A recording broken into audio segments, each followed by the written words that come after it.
오늘 우리에게 주신 하나님의 말씀은 전도서 8장 9절부터 17절까지 말씀입니다.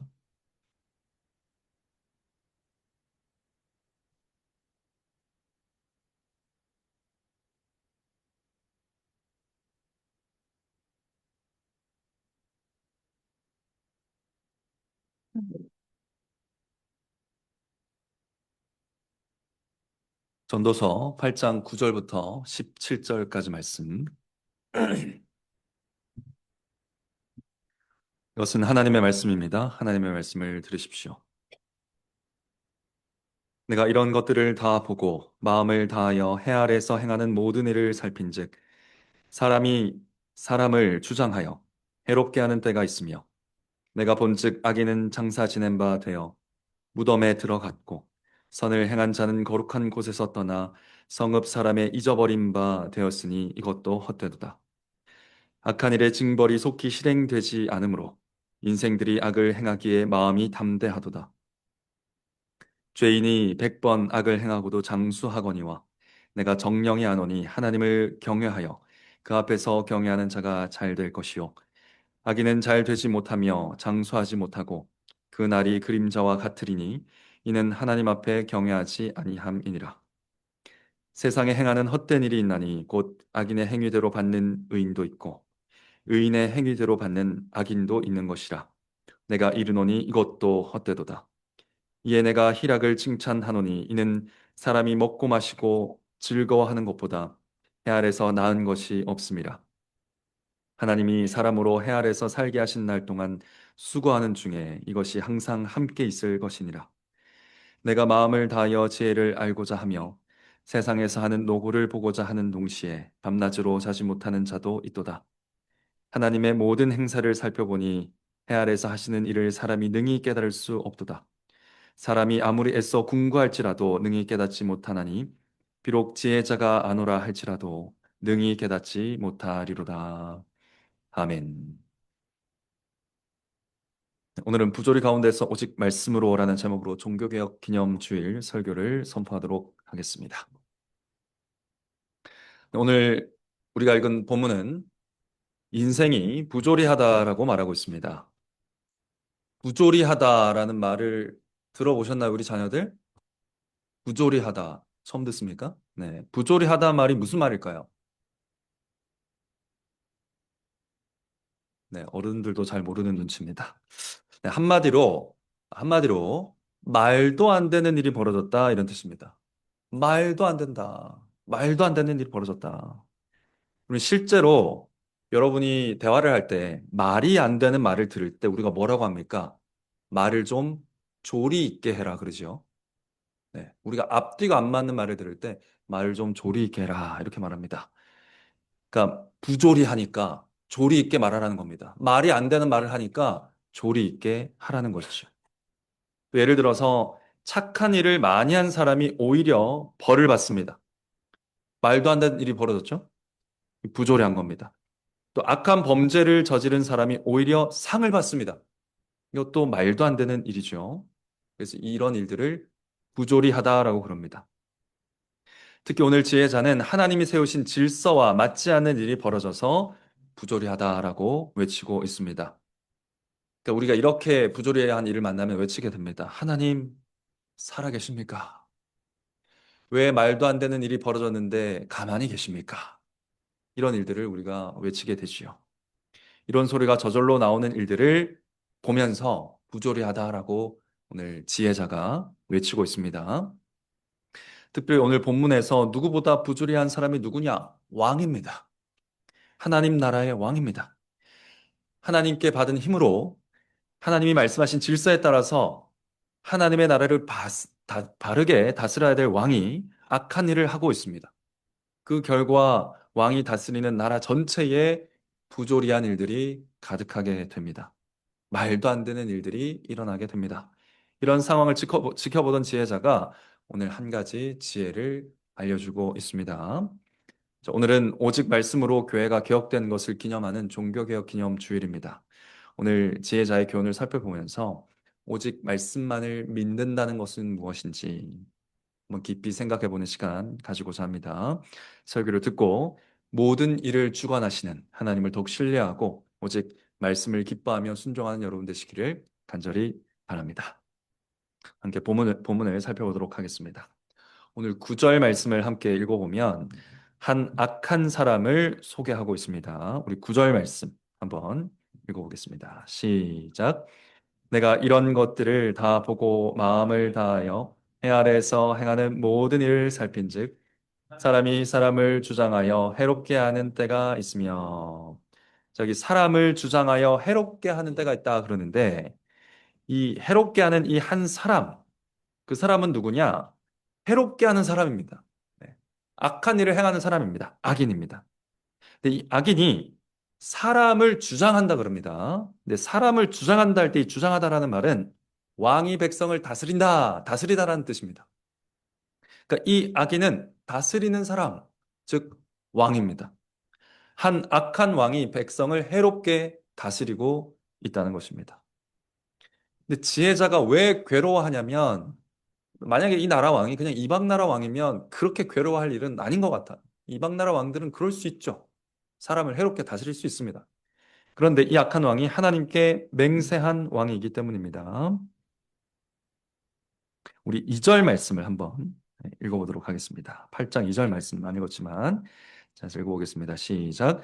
내가 권하노니 왕의 명령을 지키라. 이미 하나님을 가리켜 맹세하였음이니라. 그러니까 이 왕은 하나님의 뜻대로 백성을 다스리겠습니다라고 맹세한 왕입니다. 이스라엘의 왕입니다. 하나님을 모르는 이방 나라 왕이 아닙니다. 그런데 이 왕이 하나님의 율법과 규례를 버렸습니다. 하나님의 뜻이 아닌 자기 뜻대로 백성을 해롭게 다스리고 있다는 것이죠. 그러니까 오늘 지혜자가 지적하는 부조리가 바로 이것입니다. 사실 이방인의 왕들은 자기 마음대로 백성을 다스릴 수밖에 없습니다. 마음에 하나님이 없으니까요. 하나님을 모르기 때문에 하나님의 뜻에 따라 순종할 수 없겠죠. 그러나 이스라엘의 왕은 달라야 합니다. 이스라엘 왕은 자기 마음대로 악하게 다스릴 수 없도록 여호와께 맹세하게 하고 왕으로 세웁니다. 따라서 이스라엘 왕은 오직 여호와의 규례와 율법을 따라서 백성을 다스려야 합니다. 오직 하나님의 말씀대로 다스려야 이스라엘의 왕입니다. 그러나 지혜자는 부조리한 왕을 보고 있습니다. 맹세를 어기고 말씀을 버리고 악한 일을 행하는 악한 왕을 보고 있습니다. 자, 왕이 악행을 행하고 있습니다. 이 악행은 왕에게서 끝나겠습니까? 독버섯처럼 나라 전체로 퍼져갑니다. 9절에서는 악인이 한 명이었지만 10절에 보면 이 10절에도 악인이라고 나오는데 복수입니다. 악인들입니다. 그러니까 왕 하나가 악한 통치를 하니까 그를 닮은 많은 악인들이 주변에 생겨나는 겁니다. 이 다수의 악인들이 어떤 부주의한 일, 어떤 말도 안 되는 일을 행했는지 10절 말씀 한번 같이 읽어보겠습니다. 시작. 내가 본즉 악인은 장사 지낸 바 되어 무덤에 들어갔고 선을 행한 자는 거룩한 곳에서 떠나 성읍 사람의 잊어버린 바 되었으니 이것도 헛되도다. 자, 10절 말씀은 이렇게 번역하는 게 좋겠습니다. 잘 한번 들어보십시오. 그런 후에 내가 본즉 악인들은 장사 지낸 바 되어 거룩한 곳을 떠나 그들이 그렇게 행한 성읍 안에서 잊어버린 바 되었으니 이것도 헛되도다. 이게 무슨 말이냐면 지혜자는 많은 악인이 죽어 무덤에 들어갔다라고 지금 말하고 있습니다. 또 악인들이 죽어서 무덤에 갔답니다. 이 말은 무슨 말일까요? 와, 악한 일을 행했더니 하나님이 죽여버리셨구나. 죽음의 벌을 내셨구나. 이런 뜻일까요? 근데 그런 말이 아닙니다. 이 말은 악인들이 벌을 받고 죽었다는 뜻이 아니라 악인들이 죽기 전에 받아야 할 벌을 잘 피해서 요리조리 피해서 오래오래 잘 먹고 잘 살다가 편안하게 잠들었다 그 얘기입니다. 또 거룩한 곳을 떠나갔다라는 표현이 나오는데 이 표현은요. 이 악한 자들이 거룩한 곳, 즉 성전을 살아 생전에 들락날락 하던 자란 뜻입니다. 네. 그러니까 악을 행했던 이들이 지금 악한 일을 행하는 악인들이잖아요. 근데 악인들이 성전에 들어가고 나가는데 아무런 제재가 없었다는 뜻입니다. 무슨 말입니까? 제사장이 이 악인들의 출입을 허락했다는 거죠. 누구도 말씀대로 이들을 책망하거나 권징하거나 막지 않았다는 뜻입니다. 그리고 그들이 죽자 그들의 악행은 금방 잊혀져 버렸다고 합니다. 죽고 나서라도 뭐 불명예를 입든지 악한 짓을 했으니까 재산을 뺏기든지 그래야 될 텐데 이들이 했던 악행들이 다 잊혀져 버렸다. 아무런 아무런 나쁜 일도 당하지 않고 죽고 나서도 그렇게 평안하더라. 이것이 얼마나 부조리하냐. 이렇게 외치고 있습니다. 악한 짓들이 그냥 조용히 묻혔다는 것이죠. 얼마나 부조리합니까? 말도 안 되는 일이 벌어진 겁니다. 자, 여기서 끝이 아닙니다. 왕이 악했고요. 왕 주변에 있는 악한 사람들이 생겼습니다. 주변에. 그러자 온 백성이 악해집니다. 당연하겠지요. 왕과 많은 악인들이 악행을 저지르고 성전을 더럽혀도 잘 먹고 잘 살다가 죽어서도 벌을 받지 않는 그런 사회입니다. 본보기로 볼 수 있는 사람들이 다 그런 사람들이에요. 성전에 들어갈 때 책망을 듣기는커녕 칭송을 받습니다. 높은 자리에 앉습니다. 그러니까 어떻게 백성들이 악한 짓을 안 할 수 있겠습니까? 11절에 그런 내용이 나오는데 한번 읽어보도록 하겠습니다. 11절 말씀 시작. 악한 일의 징벌이 속히 실행되지 않으므로 인생들이 악을 행하기에 마음이 담대하도다. 이해가 되시죠? 그러니까 이 말씀을 좀 직역을 하면 사람의 아들들의 마음이 악을 행하는 것으로 가득 차 있다 이런 뜻입니다. 그러니까 이들은 악한 일을 담대하게 합니다. 일말의 부끄러움도 느끼지 못합니다. 왕도 저러는데요. 왕 주변에 있는 사람도 저러는데요. 뭐. 우리가 악행하는 게 뭐가 그렇게 부끄럽다고 하는 마음이 드는 것이죠. 그러니까 악인들이 장수하는 복도 받고 그러자 백성들의 마음이 더욱 악해지는 것입니다. 12절에 나오는데 한번 읽어보겠습니다. 시작. 죄인은 100번 악을 행하고도 장수하거니와 거기까지 읽겠습니다. 여러분 장수는요 성경에서 하나님의 계명을 지킬 때 하나님이 약속해 놓으신 복입니다. 근데 이 복을 악인들이 받는 거예요. 그러니까 백성들은 더 담대하게 악한 일을 저지르는 겁니다. 그러니까 원래 이스라엘 백성의 마음은 하나님에 대한 율법과 하나님의 율법과 규례에 대한 사랑으로 가득 차 있어야 했습니다. 그래야 하나님의 백성입니다. 그러나 악을 행하는 담대함으로 마음을 채우고 있으니까 이 얼마나 부조리합니까? 하나님의 백성이라는 사람들이 악으로 마음을 가득 채우고 있습니다. 참으로 말도 안 되는 일이 이 하나님의 나라에서 벌어지고 있다라는 것입니다. 그런데 아직 멀었습니다. 가장 말도 안 되는 부조리가 남아 있습니다. 하이라이트가 14절에 나옵니다. 14절 말씀 한번 보시면요. 세상에 행하는 헛된 일이 있나니 곧 악인의 행위대로 받는 의인도 있고 의인의 행위대로 받는 악인도 있는 것이라 하죠. 그러니까 악인들이 행하면 받아야 될 벌이 있지 않겠습니까? 근데 그것을 의인들이 받아요. 의인들이 행하면 당연히 받아야 될 상이 있지 않겠습니까? 근데 그거는 악인들이 받아요. 이것이 부조리 중에 부조리입니다. 의인이 마땅히 받아야 될 것을 악인이 받고, 악인이 마땅히 받아야 될 것을 의인이 받는다. 이게 정의가 완전히 망가진 것이죠. 정말 말도 안 되는 일이 벌어지고 있는 이 꼴을 지금 지혜자가 바라보고 있습니다. 자, 성도 여러분, 지금까지 이 지혜자가 바라보고 있는 부조리에 대해서 제가 최대한 설명을 드렸습니다. 여러분은 이 지혜자가 이제 앞으로 어떻게 행동할 거라고 예상이 되십니까? 이분이 지혜자인데 어떻게 행동을 할까요, 앞으로? 이런 게 예상되지 않으십니까? 뭐 우리처럼 막 승질을 내거나 그러지 않겠죠. 네, 이스라엘의 참된 왕이신 하나님, 이 모든 악인들을 공의롭게 심판해 주십시오. 이렇게 분노하면서 기도하지 않았겠습니까? 그렇게 예상이 되지요. 혹은 이 모든 의인들에게 자비와 긍휼을 베풀어 주십시오라고 눈물로 간구했을 것 같지 않습니까? 그러나 오늘 지혜자의 행동은 우리의 예상과는 다른 방식으로 흘러갑니다. 자, 이 지혜자는요, 이 모든 부조리를 보고도 하나님께 공의와 정의를 세워달라고 호소하지 않습니다. 오히려 지혜자는 먼저 자신의 미련함을 자백하고 있습니다. 16절과 17절을 한번 같이 보겠습니다. 내가 마음을 다하여 지혜를 알리고자 하며 세상에서 하는 노고를 보고자 하는 동시에 밤낮으로 자지 못하는 자도 있도다.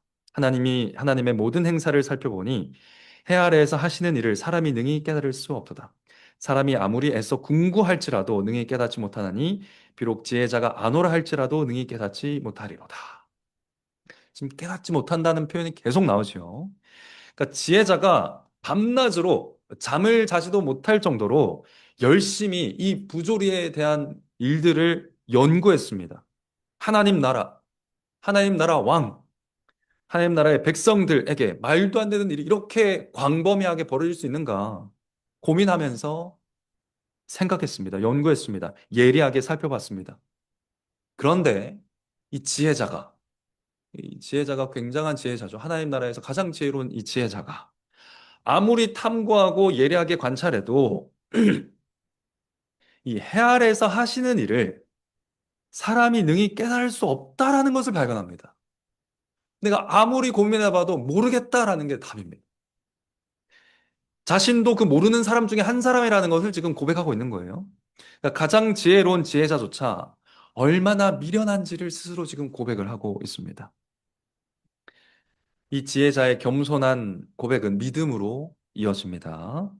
아무리 애써 알아보려고 할지라도 이 세상의 부조리의 이유를 알 수가 없습니다. 그러나 이 지혜자가 뭘 믿느냐? 이 모든 부조리도 하나님의 모든 행사, 하나님이 하시는 모든 일들 가운데 하나라는 것을 신뢰하고 믿습니다. 다시 말해서 이 17절에서 이 지혜자는요, 우리가 9절부터 쭉 살펴봤던 그 모든 부조리한 일들이 다 하나님의 모든 행사들 가운데 있다고 고백합니다. 그러니까 무슨 말이냐면 말도 안 되는 이 모든 일들이 다 하나님의 일입니다라고 지금 믿음으로 고백하고 있다라는 것입니다. 그럼 어떻게 부조리한 일을 하나님이 하시는 일이라고 말할 수 있습니까? 그럼 어떻게 죄송합니다.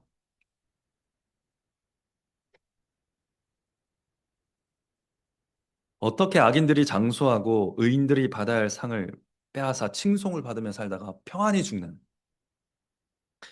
이 부조리한 일들을 하나님이 하시는 일이다라고 믿을 수 있을까요? 어떻게 의인들이 상을커녕 벌을 받는 이 일들을 하나님의 일이라 할 수 있겠습니까? 그 지혜자는 이런 질문들의 답을 찾지 못합니다. 그의 지혜는 이 모든 것을 헤아리기에는 턱없이 부족합니다. 이해가 안 됩니다. 그러나 지혜자는 믿음이 생깁니다. 이 세상 모든 부조리도 무엇보다 하나님의 나라에서 일어나는 부조리라고 해도 모두 하나님의 행사구나. 하나님의 일들이구나. 라고 믿음으로 고백하고 있습니다. 이 믿음은 믿음을 낳습니다. 지혜자는 모든 부조리도 하나님의 일들 가운데 있다고 믿습니다. 그래서 어떤 믿음으로 나가냐면 지금 내 눈앞에 악이 펼쳐지고 있고 부조리한 일들이 말도 안 되는 일들이 펼쳐지고 있지만 이 현실 속에서도 하나님은 하나님의 선하신 뜻을 반드시 이룰 것을 믿게 됩니다. 이해되십니까? 믿음에서 믿음에 이르게 되는 것입니다. 그 말씀이 12절, 13절 말씀인데 함께 읽어보도록 하겠습니다. 시작.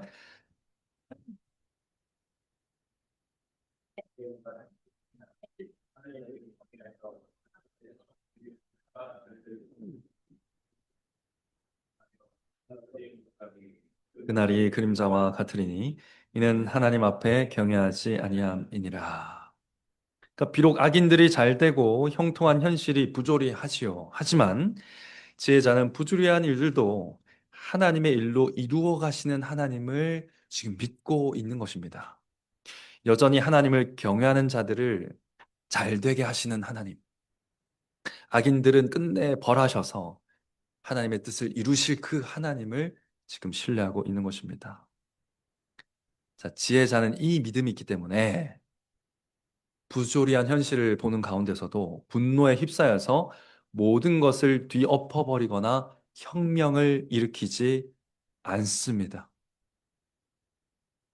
오히려 부조리한 현실 한가운데서도 말씀대로 하나님을 경외하고 주께서 주신 일상을 기뻐할 것이라고 고백합니다. 15절 말씀입니다. 제가 읽겠습니다.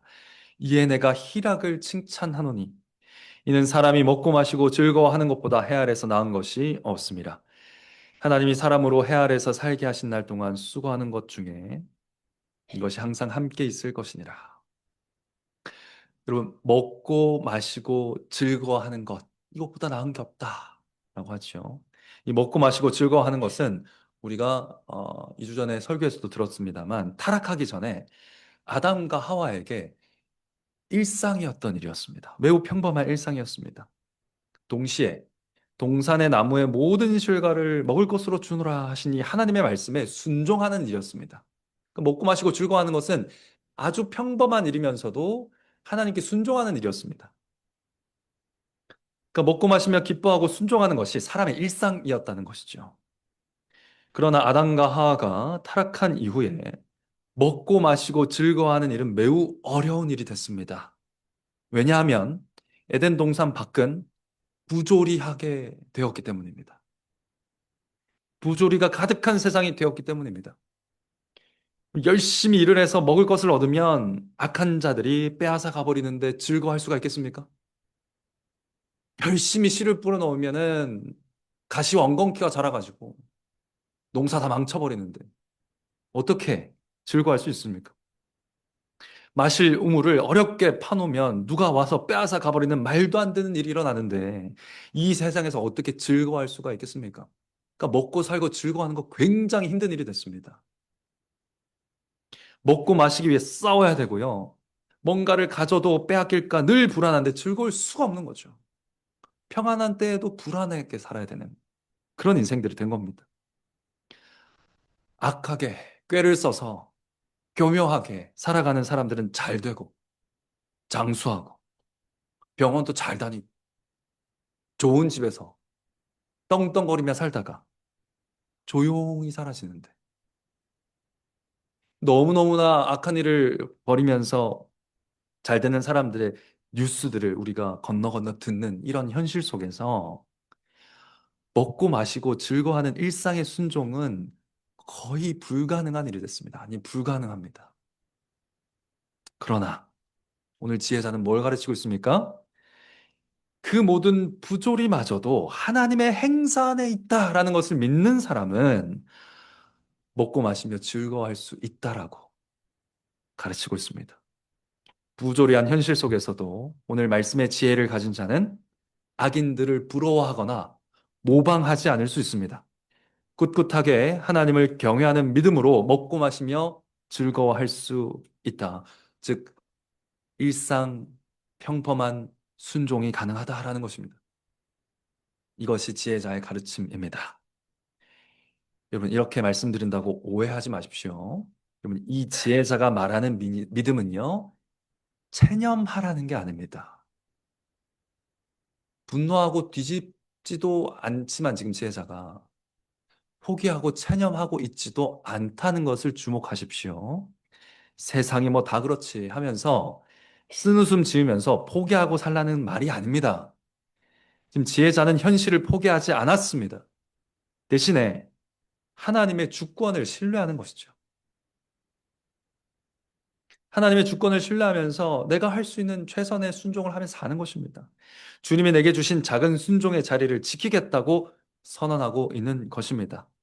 현실이 부조리 하더라도 하나님의 말씀에 따라 먹고 마시고 기뻐하는 정말 아무것도 아닌 것 같은 이 일.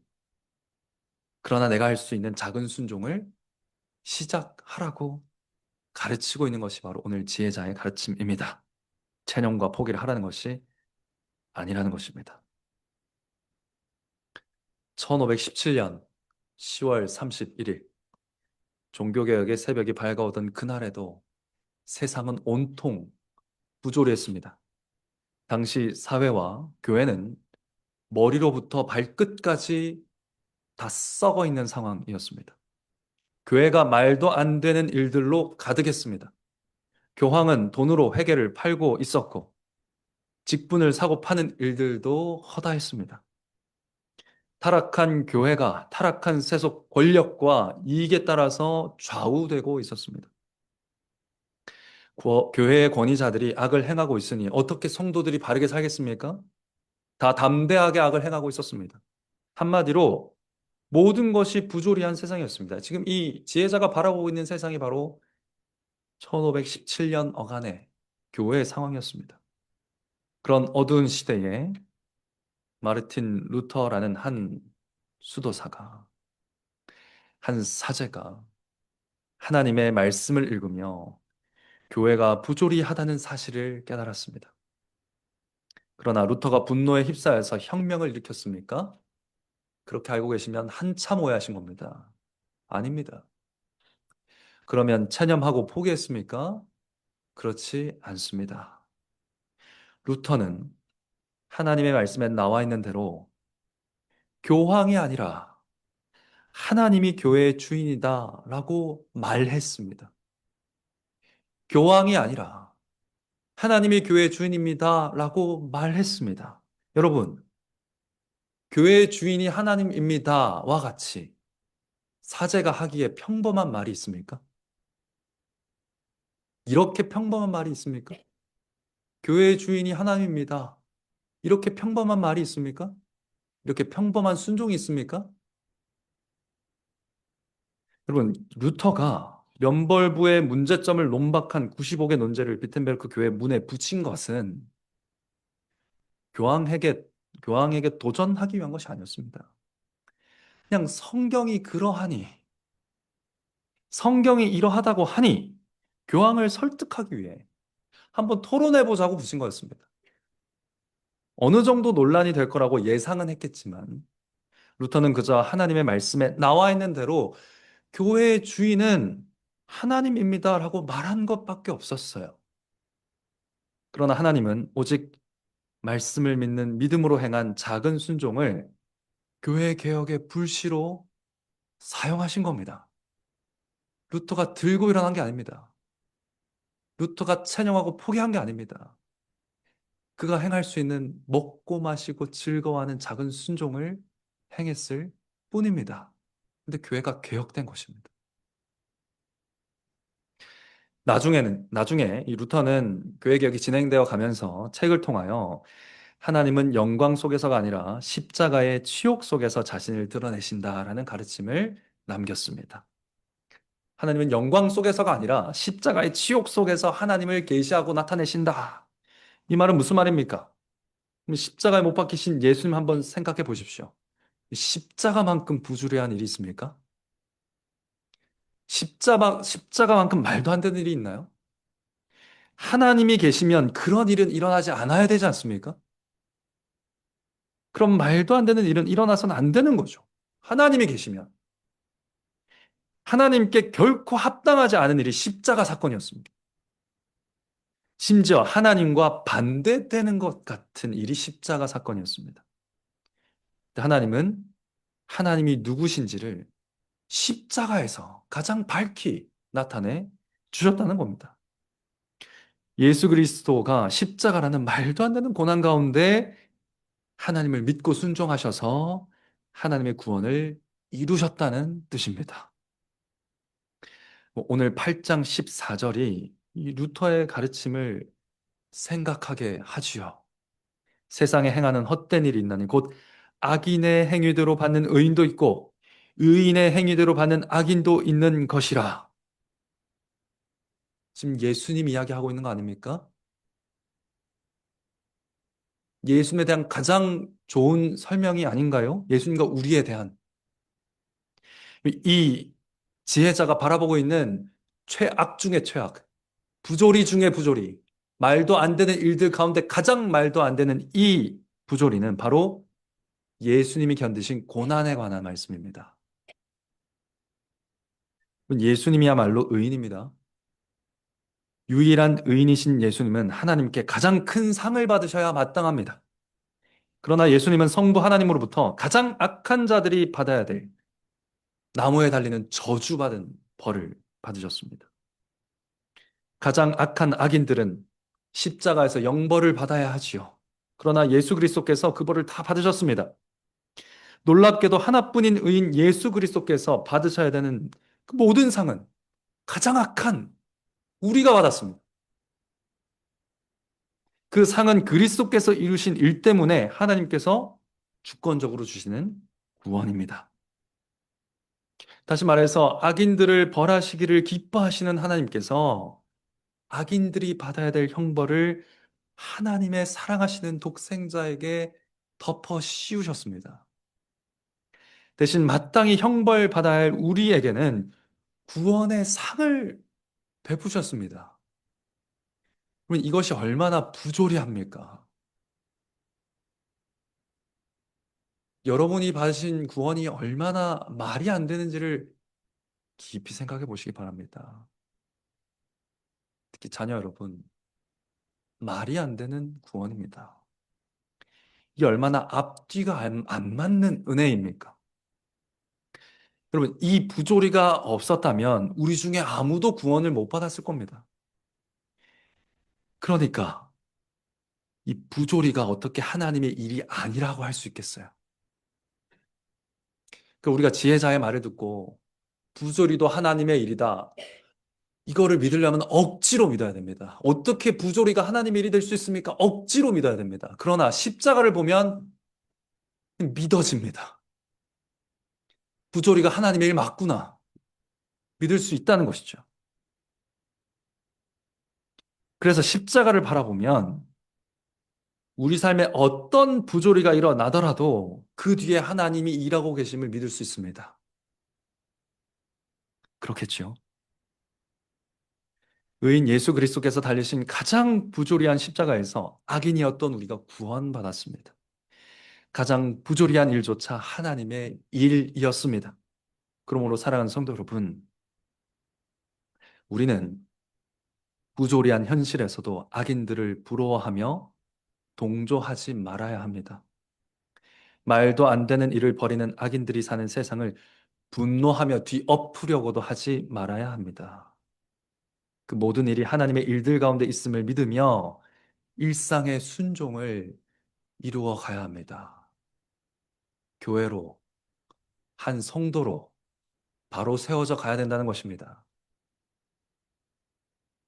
말씀이 명한 먹고 마시며 즐거워하는 그 일상의 작은 순종을 시작해야 하는 것이죠. 삶은 여전히 부조리할 것이기 때문에 여러분 그 작은 순종 하나도 하는 일이 참 고난스러울 겁니다. 그 작은 순종 하나 해내는 것도 참 힘들 겁니다.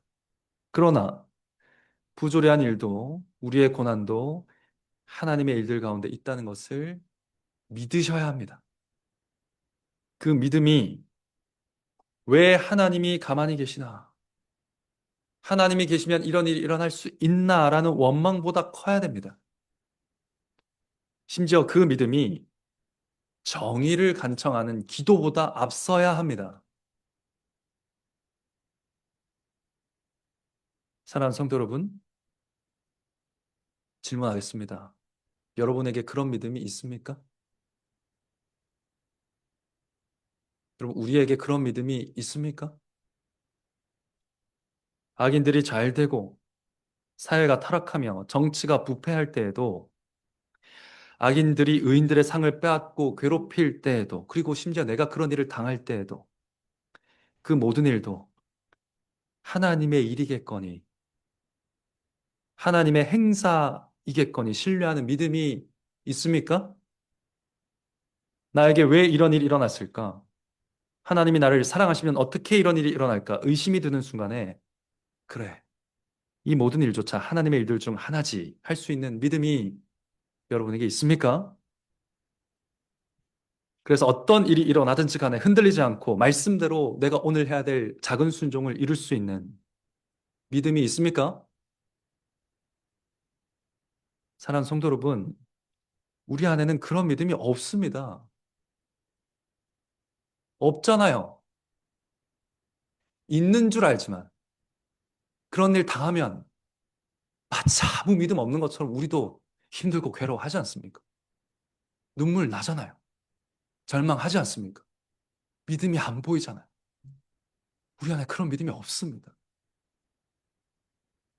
우리 안에는 그런 믿음을 불러일으킬 자원이 없어요. 그 믿음은 어디 있습니까? 우리 밖에 주 예수 그리스도 안에 있습니다. 우리 안에는 없고 그리스도 안에 있습니다. 그래서 그리스도와 연합한 자만 그 믿음을 가질 수 있습니다. 그러므로 십자가의 부조리 속에서도 하나님을 믿는 믿음으로 우리를 구원하신 주님을 여러분 안에 두시기 바랍니다. 오직 그리스도께 그리스도의 믿음을 구하십시오. 우리 예수님의 믿음으로 사는 거예요. 예수님의 믿음으로 사는, 우리 믿음으로 사는 거 아닙니다. 예수님의 믿음으로 사는 겁니다. 그분 믿음 의지해서 사는 삶이 여러분이 아무리 밤낮으로 왜 나에게 이런 일이 일어났나 백날 고민해 보십시오. 답 없습니다. 이 세상 최고의 지혜자도 답을 못 찾겠다 그랬어요. 고민한다고 답 나오는 거 아닙니다. 오직 하나님의 지혜이신 그리스도를 그냥 받아들이시면 됩니다. 십자가에 못 박히시고 부활하신 그리스도를 받아들이시면 됩니다. 십자가의 수치 속에서 그 말도 안 되는 부조리 속에서 구원을 이루신 그리스도를 생각하며 내 안에 계신 그리스도를 기억하며 나에게 일어난 그 부조리를 바라보면 됩니다.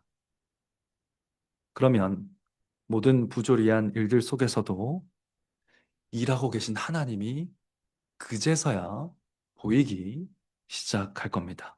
말도 안 되는 일이 일어나도 그 일도 하나님의 일이라 신뢰하면서 먹을 수도 있고, 마실 수도 있고, 심지어 즐거워할 수도 있고, 밤에 잠도 잘 잘 것입니다. 그때야 비로소 일상의 작은 순종은 가능할 것입니다. 사랑하는 성도 여러분, 마르틴 루터가 성경 가르침대로 믿고 행한 작은 순종이 부조리함으로 가득한 교회 개혁의 발화점이 됐습니다. 그렇게 시작된 개혁의 불로 하나님은 교회뿐만 아니라 당대 세계 전체를 완전히 새롭게 하셨습니다. 교회는 그렇게 개혁되는 것입니다. 주께서 오늘 말씀하셨습니다. 말씀 가운데 여러분에게 믿음 주시고 지혜이신 그리스도를 온전히 받아들이고 의지하여 순종하게 하시기를 간절히 바랍니다. 그리하여 이 말도 안 되는 일들이 가득한 교회와 또 세상 속에서 교회와 사회가 개혁되게 하시기를, 그런 교회를 통해 교회와 사회를 개혁하시기를 성부와 성자와 성령의 이름으로 간절히 축원합니다.